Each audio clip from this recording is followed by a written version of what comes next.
आज़ाद हिंद फौज, जो आज़ाद हिंद फौज का क्या बोलते हैं विचार सर्वप्रथम किसके मस्तिष्क में आया था? कैप्टन मोहन सिंह के। आज़ाद हिंद फौज की सफलतापूर्वक स्थापना का श्रेय जाता है रास बिहारी बोस को। यानी स्थापना कौन करते हैं? रास बिहारी बोस, जबकि विचार किसके दिमाग में आता है? कैप्टन मोहन सिंह के। आज़ाद हिंद फौज की स्थापना का विचार सबसे पहले किसके दिमाग में आता है? कैप्टन मोहन सिंह के। जबकि स्थापना किसने करता है? रास बिहारी बोस। किसने स्थापना करता है? रास बिहारी बोस। आज़ाद हिंद फौज की प्रथम डिवीजन का गठन, आज़ाद हिंद फौज की प्रथम डिवीजन का गठन 1 सितंबर 1942 को कैप्टन मोहन सिंह के द्वारा किया गया, परंतु वह असफल रहा। क्या हुआ? यानी आज़ाद हिंद फौज की प्रथम डिवीजन का गठन कब किया जाता है? 1 अगस्त 1942 के, सॉरी 1 सितंबर 1942 को। कब किया जाता है? 1 सितंबर 1942 को।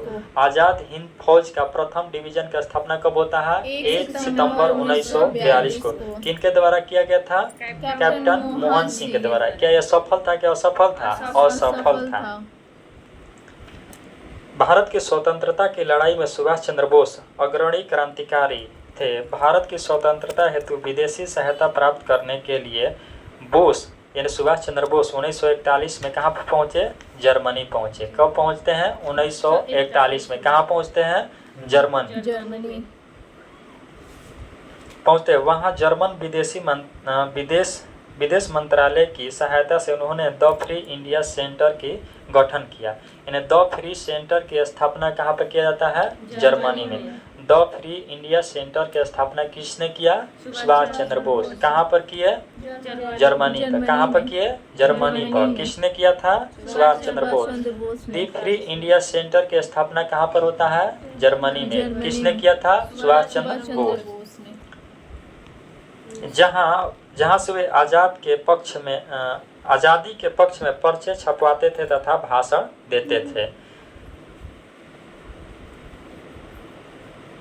1942 में बोस यानी सुभाष चंद्र बोस ने उत्तरी अफ्रीका से पकड़े गए भारतीयों युद्ध बंदियों को भर्ती कर 10,000 सैनिकों का दल गठित किया, जिसे फ्री इंडिया लीजन कहा गया।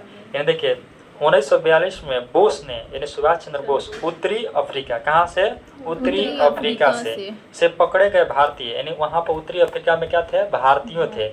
वहाँ से पकड़े गए जो भारतीय थे, भारतीय युद्ध में बंदियों को भर्ती कर उन 10,000 सैनिकों का दल गठित किया। कितना सैनिकों को गठित किया? 10,000 सैनिकों को।